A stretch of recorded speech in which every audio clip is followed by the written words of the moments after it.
जो सुनेगा इसे वह होगा भव से पार। श्री हरि की कृपा से सुना रहे 9वें अध्याय का सार। राजा पृथु ने कहा, हे मुनिश्रेष्ठ नारद जी, आपने कार्तिक माह के व्रत में जो तुलसी की जड़ में भगवान विष्णु का निवास बताकर उस स्थान की मिट्टी की पूजा करना बतलाया है। अतः मैं श्री तुलसी जी के महात्म्य को सुनना चाहता हूँ। तुलसी जी कहाँ और किस प्रकार उत्पन्न हुई, यह बताने की कृपा करें। नारद जी बोले, राजन, अब आप तुलसी जी की महत्ता तथा उनके जन्म का प्राचीन इतिहास ध्यान पूर्वक सुनिए। एक बार देवगुरु बृहस्पति और देवराज इंद्र भगवान शंकर का दर्शन करने कैलाश पर्वत की ओर चले। तब भगवान शंकर ने अपने भक्तों की परीक्षा लेने के लिए जटाधारी दिगंबर का रूप धारण कर उन दोनों के मार्ग में अवरोध उत्पन्न किया।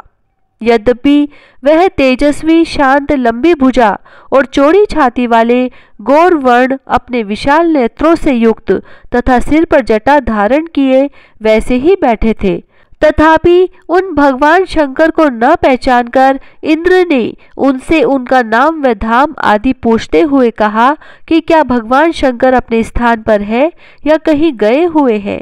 इस पर तपस्वी रूप भगवान शिव कुछ नहीं बोले, लेकिन इंद्र को अपने त्रिलोकीनाथ होने का गर्व था। उसी अहंकार के प्रभाव से वह चुप किस प्रकार रह सकता था। तो इंद्र ने क्रोधित होते हुए तपस्वी को घुड़क कर कहा, अरे, मैंने तुझसे कुछ पूछा है और तू इसका उत्तर भी नहीं देता। मैं अभी तुझ पर व्रज का प्रहार करता हूँ, फिर देखता हूँ कि कौन तुझ दुर्मति की रक्षा करता है। इस प्रकार कहकर जैसे ही इंद्र ने उस जटाधारी दिगंबर को मारने के लिए हाथ में व्रज लिया, वैसे ही भगवान शिव ने व्रज सहित इंद्र का हाथ स्तंभित कर दिया और विकराल नेत्र कर उसे देखा। उस समय ऐसा प्रतीत हो रहा था कि वह दिगंबर प्रज्वलित हो उठा है और अपने तेज से जला देगा। भुजा स्तंभित होने के कारण इंद्र दुखित होने के साथ साथ अत्यंत कुपित भी हो गया, परंतु उस जटाधारी दिगंबर को प्रज्वलित देखकर बृहस्पति जी ने उन्हें भगवान शंकर जानकर प्रणाम किया और दंडवत होकर उनकी स्तुति करने लगे। बृहस्पति जी भगवान शंकर से बोले, हे दीनानाथ, हे महादेव, आप अपने क्रोध को शांत कर लीजिए और इंद्र के इस अपराध को क्षमा कीजिए। बृहस्पति के यह वचन सुनकर भगवान शंकर ने गंभीर वाणी में कहा, मैं अपने नेत्रों से निकाले हुए क्रोध को किस प्रकार रोकूं?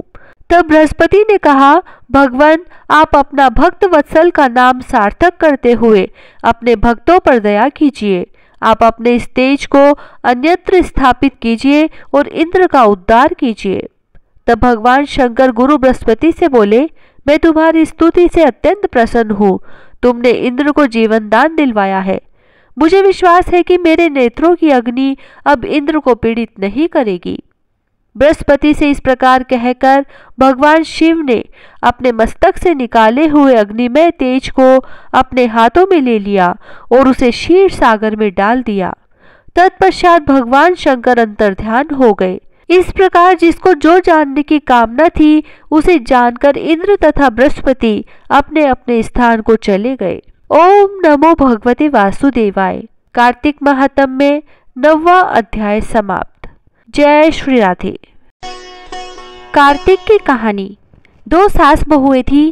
कार्तिक मास आया तो सास बोली, मैं कार्तिक स्नान के लिए तीर्थ जाना चाहती हूँ। बहू बोली, मैं भी चलूंगी। सास बोली, तू अभी बहुत छोटी है, अभी मुझे जाने दे। सासू तीर्थ गई तो बहू कुम्हार के से 35 कुंडे ले आई। रोज एक कुंडा भर कर रखती। उधर गंगा में सासू जी की नथ गिर गई। बहू कुंडे में नहाती हुई बोली, सासू नहावे उंडे, मैं नहाऊं कुंडे। इतने में गंगा की धारा कुंडे में आ गई। साथ में सासू जी की नथ भी आ गई। बहू ने नथ पहचान ली और अपनी नाक में पहन ली। महीना पूरा हुआ, सासू जी आई। बहू सामे लेने लगी तो सास नथ देखकर बोली कि तू यह कहाँ से लाई? तो बहू बोली, यह तो मेरे कुंडे में गंगा की धारा के साथ आ गई। पर सास ने कुछ ध्यान नहीं दिया। फिर सास बोली कि मुझे ब्राह्मण भोज करना है। तो बहू बोली कि सासू जी 2 ब्राह्मण मेरे भी जिमा दो, मैंने भी कार्तिक स्नान किया है। तब सास ने कहा कि तूने कहाँ कार्तिक स्नान किया? तो बहू बोली, ऊपर चलो, मैं आपको बताती हूँ। ऊपर गए तो देखा सारे कुंडे सोने के हो गए।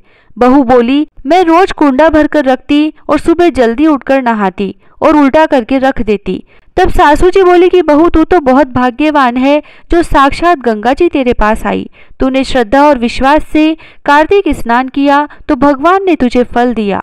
दोनों सास बहू ने धूमधाम से ब्राह्मण जिमाकर दक्षिणा देकर विदा किया। हे गंगा मैया, जैसे बहू पर कृपा की, उसको कार्तिक स्नान कराया, वैसे हम सबको कराना। तुलसा जी की कहानी। कार्तिक के महीने में सब कोई तुलसा माता को सींचने जाती। सब कोई तो सींच के आ जाती, पर एक बुढ़िया माई आती और तुलसा माता से रोजाना कहती, तुलसा माता सत की दाता, मैं बिड़ला सींचू तेरा, तू कर निस्तारा मेरा। तुलसा माता अड़ुआ दे, लडुआ दे, पीतांबर की धोती दे, मीठा मीठा ग्रास दे, बैकुंठ का वास दे, चटके की चाल दे, पटके की मोत दे, चंदन का काठ दे, झालर की झिनकार दे, साई का राज दे, दाल भात का जीमन दे, 11 का दिन दे, कृष्ण का कांधा दे। इतनी बात सुनकर तुलसा माता सूखने लगी। भगवान ने पूछा कि तुम्हारे पास तो इतनी औरतें आती हैं, तुम्हें जिमाती है, गाती हैं, तो भी तुम कैसे सूखने लगी? तुलसा माता ने कहा कि एक बुढ़िया माई आती है जो रोजाना इतनी बात कहकर जाती है। मैं और तो सब कुछ दे दूंगी, पर आप कृष्ण जी का कांधा कहाँ से दूंगी? थोड़े दिन बाद बुढ़िया माई मर गई। सब कोई उसको उठाने लगे, पर वह इतनी भारी हो गई कि उठे ही नहीं। सब कोई कहने लगे कि पाप घाट की माला फेरती थी जिससे इतनी भारी हो गई।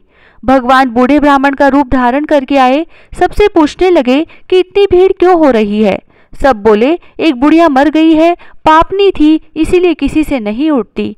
तब भगवान बोले कि इसके कान में मुझे एक बात कहने दो तो यह उठ जाएगी। सबने कहा, तू भी अपने मन की निकाल ले। भगवान ने जाकर उसके कान में कहा, बुढ़िया माई तू बिड़ला सींचे मेरा, मैं करूँ निस्तारा तेरा। बुढ़िया माई अड़ुआ ले, गड़ुआ ले, पीतांबर की धोती ले, पटके की मोत ले, मीठा मीठा ग्रास ले, बैकुंठ का वास ले, चटके की चाल ले, चंदन का काठ ले, झालर की झिनकार ले, साई का राज ले, दाल भात का जीमन ले, कृष्ण का कांधा ले। इतना सुनते ही बुढ़िया माई हल्की हो गई। भगवान उसे कांधे पर ले गए और उसकी मुक्ति हो गई। हे तुलसा माता, जैसा उसकी मुक्ति करी ऐसा हमारी करियो, जैसा उसको कांधा दिया वैसे सबको दियो। पीपल पतवारी की कहानी। एक गुजरी थी, उसने अपनी बहू से कहा कि तू दूध दही बेच के आ। वह बेचने गई तो रास्ते में औरतें पीपल पतवारी सींच रही थी। उनको सींचता देखकर बहू ने पूछा कि तुम यह क्या कर रही हो? औरतें बोली कि हम पीपल पतवारी सींच रही हैं, इससे अन्न और धन होता है, 12 वर्ष का बिछड़ा हुआ पति मिल जाता है। बहू बोली, ऐसी बात है तो तुम तो पानी से सींचती हो, मैं तो दूध से सींचूंगी। अब तो गुजरी बहू रोजाना दूध दही बेचने ही नहीं जाती, वह रोजाना दूध तो पीपल में और दही पतवारी में सींचती। सास दूध दही का दाम मांगती तो कह देती कि महीना पूरा हो जाने पर दे दूंगी। कार्तिक का महीना पूरा हो गया, पूनम का दिन आया। बहू पीपल पतवारी के पास जाकर बैठ गई। पतवारी ने पूछा कि तुम मेरे पास क्यों बैठ गई? तब बहू बोली कि सासू दूध दही का दाम मांगेगी। पीपल पतवारी बोली कि मेरे पास क्या दाम रखा है, ये भरा डिंडा पान पतुरा है, इसको ले जा। बहू ने वही ले जाकर कोठरी में रख दिया और डर के मारे कपड़ा ओढ़कर सो गई। सासू बोली कि बहू पैसे ला। बहू बोली कि कोठरी में रखा है। सासू ने कोठरी खोल के देखी तो हीरा मोती जगमगा रहे हैं। सासू बोली कि बहू इतना धन कहाँ से लाई? बहू ने आकर देखा तो सच्ची में ही धन भरा हुआ है। बहू ने सासू को सारी बात बता दी। सास ने कहा कि अब की कार्तिक में मैं भी पतवारी सींचूंगी। कार्तिक आया, सास दूध दही तो बेचकर आ जाती और हांडी धोकर पीपल पतवारी में चढ़ा देती। आकर बहू से कहती कि मेरे से दाम मांग। तब बहू कहती, सासू जी कोई बहू भी दाम मांगती है क्या? पर सासू कहती कि तू मांग। बहू बोली कि सासू जी पैसे लाओ, तो वह पीपल पतवारी के पास जाकर बैठ गई। पीपल पतवारी ने सासू को भी पान पतूरा भरा डिंडा दे दिया। उसने वही ले जाकर कोठरी में रख दिया। बहू ने खोलकर देखा तो उसमें कीड़े मकोड़े बिलबिला रहे हैं। बहू ने कहा, सासू जी यह क्या है? तब सास ने आकर देखा और बोलने लगी कि पीपल पतवारी तो बड़ी दोगली पटपीटन है, इसको तो धन दिया और मुझको कीड़ा मकोड़ा दिया। तब सब कोई बोलने लगे कि बहू तो सत की भूखी सींचे थी, तुम धन की भूखी सींची। हे पतवारी माता, जैसा बहू को दिया वैसा सबको देना, जैसा सास को दिया वैसा किसी को मत देना। लपसी तपसी की कहानी। एक लपसी था, एक तपसी था। तपसी तो भगवान की तपस्या करता, लपसी रोजाना सवा सेर का हलवा बनाकर भगवान को भोग लगाकर टाली हिलाकर जीम लेता। एक दिन दोनों में झगड़ा हो गया। लपसी बोला मैं बड़ा, तपसी बोला मैं बड़ा, क्योंकि मैं भगवान की तपस्या करता हूँ। नारद जी बोले कि तुम्हारा फैसला मैं करूँगा। दूसरे दिन तपसी नहाकर आने लगा तो नारद जी ने 1.25 करोड़ का मुंदड़ा तपसी के आगे गिरा दिया। उसने आंख खोलकर देखा तो मुंदड़ा पड़ा था। उसने उठाकर पैर के नीचे दबा लिया और तपस्या करने लगा। उधर लपसी ने सवा सेर का हलवा बनाकर भगवान को भोग लगाकर टाली हिलाकर जीम लिया। इतने में नारद जी आए और दोनों को अपने पास बैठाया। दोनों पूछने लगे कि कौन बड़ा है। नारद जी ने तपसी से कहा कि अपना पांव हटा। पांव हटाते ही मुंदड़ा निकला। तब नारद जी बोले कि मुंदड़ा चुराने से तेरी तपस्या भंग हो गई है, इसीलिए लपसी बड़ा है। तपसी कहने लगा कि मुझे मेरी तपस्या का फल कैसे मिलेगा। नारद जी बोले कि तेरी तपस्या का फल कार्तिक नहाने वाली देंगी। सब कहानी कहकर तेरी कहानी नहीं कहेंगी तो कार्तिक का फल तुझे हो जाएगा। धोती देकर अंगोछा नहीं देंगी, सीधा देकर दक्षिणा नहीं देंगी, ब्राह्मण चिमाकर दक्षिणा नहीं देंगी, दीवा चास कर हाथ न जोड़े तो तेरा पुण्य होगा। कपड़ा दे के बटन न लगावे, दाहिने हाथ नाड़ा बांधे तो सबका फल तुम्हें हो जाएगा। और इतना कहकर नारद जी चले गए।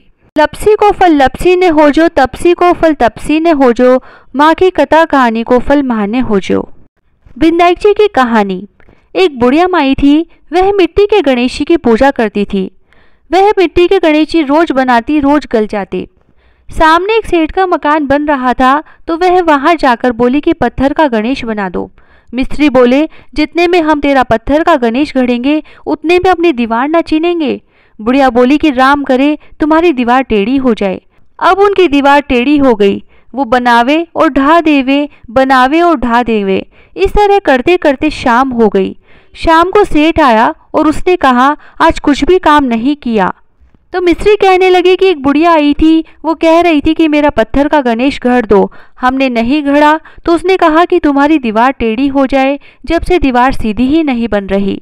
सेठ ने बुढ़िया को बुलवाया और कहा कि हम तुझे सोने का गणेश मंड देंगे, हमारी दीवार सीधी कर दो।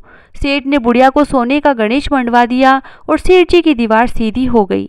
हे विनायक जी महाराज, जैसे सेठ की दीवार सीधी करी वैसे सबकी करना। कहता न सुनता न हुकारा भरता ने सारे परिवार की रक्षा करना। हे कार्तिक महाराज, सबकी मनोकामनाएं पूरी करना, सबकी रक्षा करना। जय श्री राधे।